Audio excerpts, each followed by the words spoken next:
Good morning. This is Overseer Edward. I want to encourage you this morning. I want to tell you something that should change your life if you let it. It should.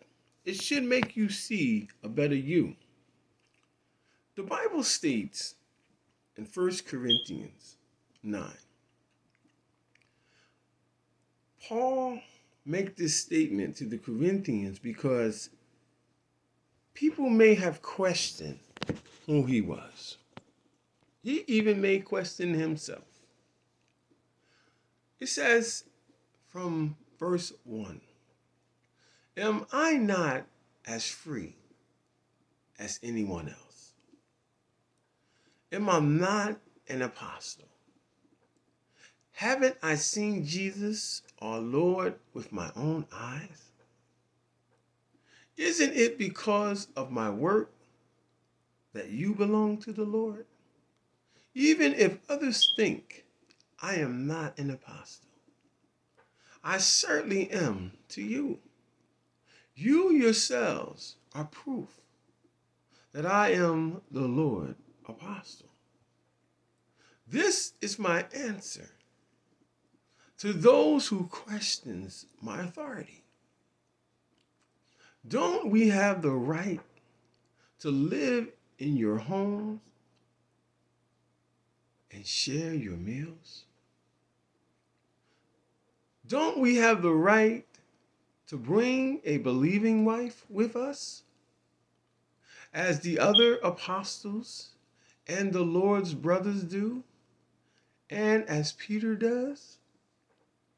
Or is it only Barnabas and I who have to work to support ourselves? Now listen to this very careful. What soldier has to pay his own expense? What farmer plants a vineyard and doesn't have the right to eat some of its fruits? What shepherd cares for a flock of sheep and isn't allowed to drink some of the milk? Am I expressing merely a human opinion? Or does the law says the same thing? For the law of Moses says, you must not muzzle an ox to keep it from eating as it treads out the grain. Was God thinking only about oxen when he said this? Wasn't he actually speaking to us? Yes, it was written for us, so that the one who plows and the one who threshes the grain might both expect a share of the harvest. Since we have planted spiritual seeds among you, aren't we entitled to a harvest of physical food and drink? If you support others who preach to you, shouldn't we have an even greater right to be supported?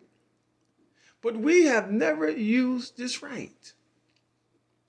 We would rather put up with anything that be an obstacle to the good news about Christ.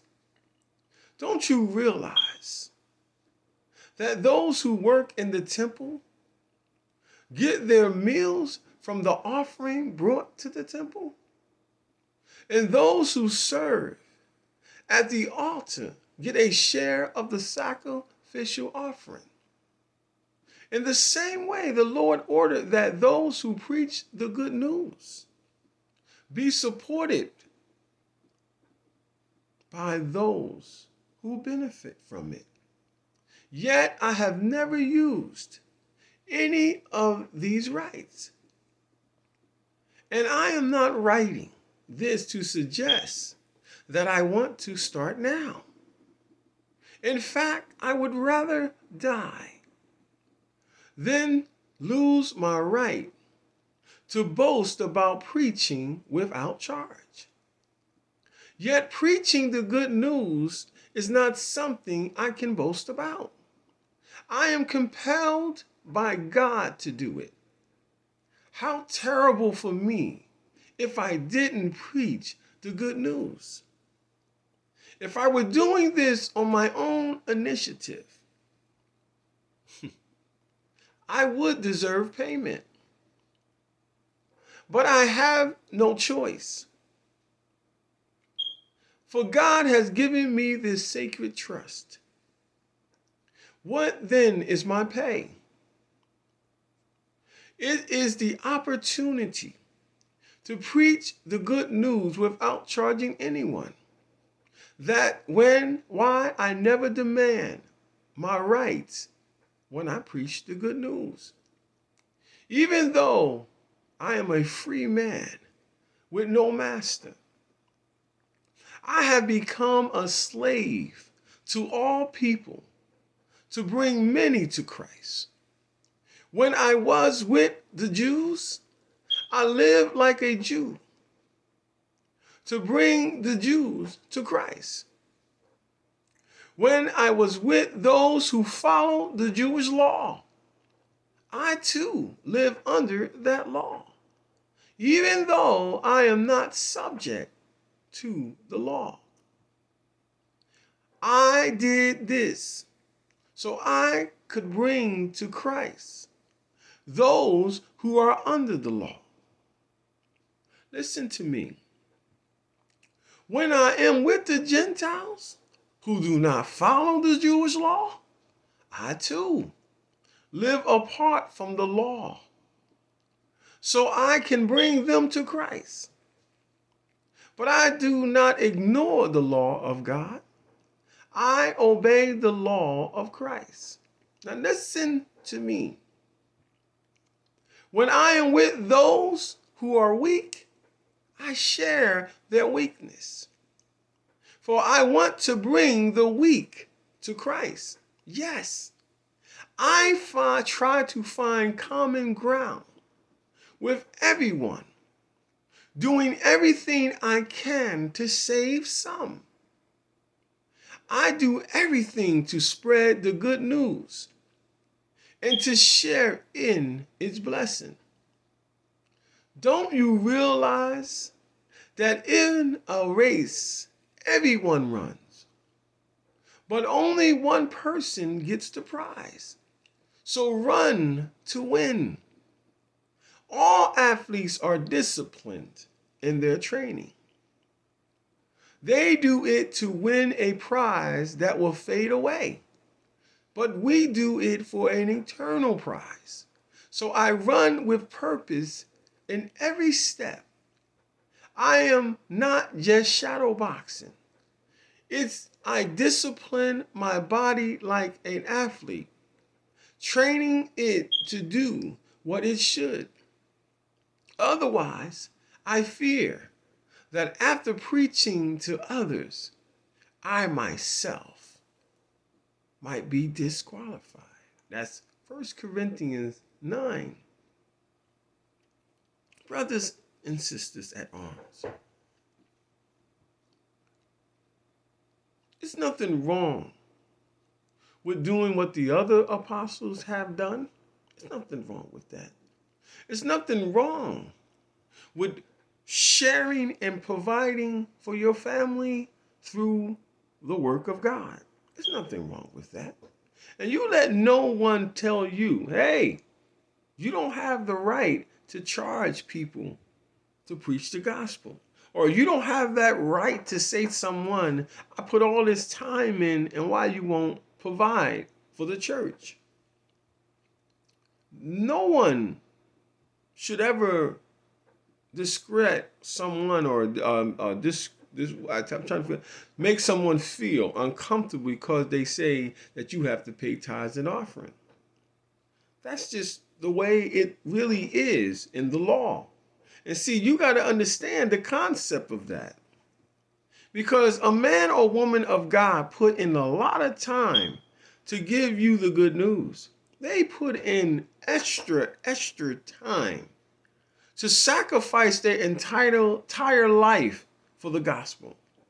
You may hear the sermon on Sunday, but trust me, they went through the process all week long.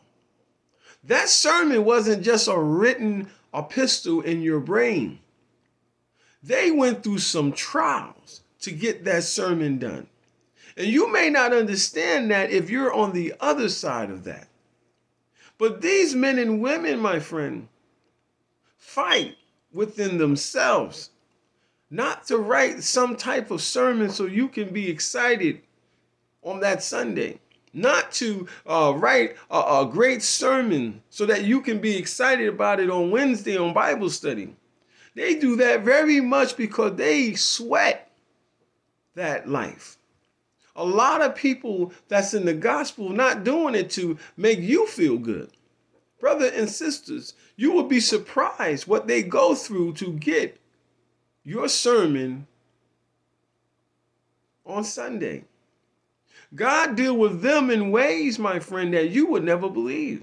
Because God will not allow a man or woman who's really sincerely in the gospel.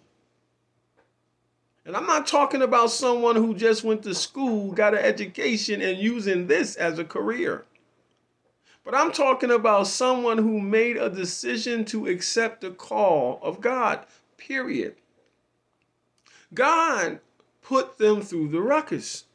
God disciplined them just as much as they tried to help you. God pushed them and pushed them and pushed them. Why? Because God doesn't want them to disqualify themselves at the end of it all. But Paul made a choice, see. This is the difference. Paul made a choice, and you don't have to make the same choice in your vacation. But Paul made a choice not to charge anyone anything because he just wants to preach the gospel. If they give him money, fine. If they provide for his purpose, fine. But it will not stop him from reaching what God has for him. It's not the money that you should be concerned about.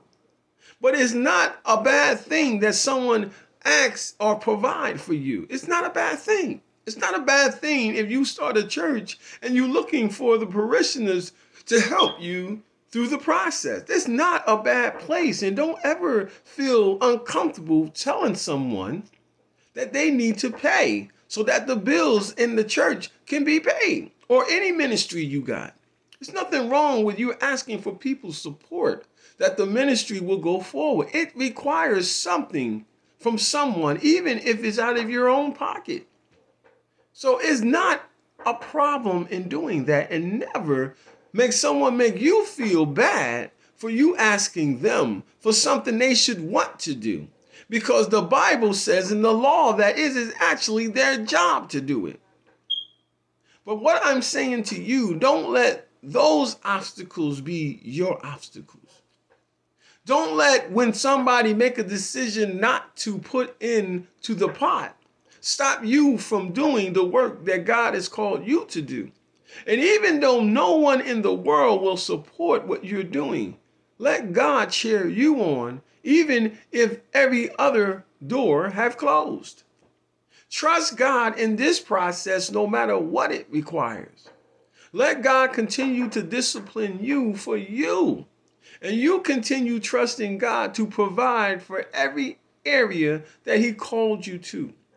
And maybe you have had all the failures, because believe me, Paul made a lot of poor decisions in his life. You read an epistle and you make an assumption on this man's life as if he was the nook and cranny of it all. Paul makes it very clear he was the chief sinner.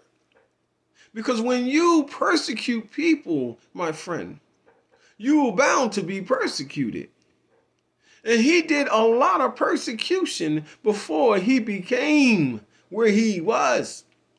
He did a lot of poor decisions while he was in the gospel and before he decided to get in it. And you will do the same. Every area of your life will become an open door to God. And because he wants to really change your life, he will invest much time in you. So should you. This is Overseer Edward.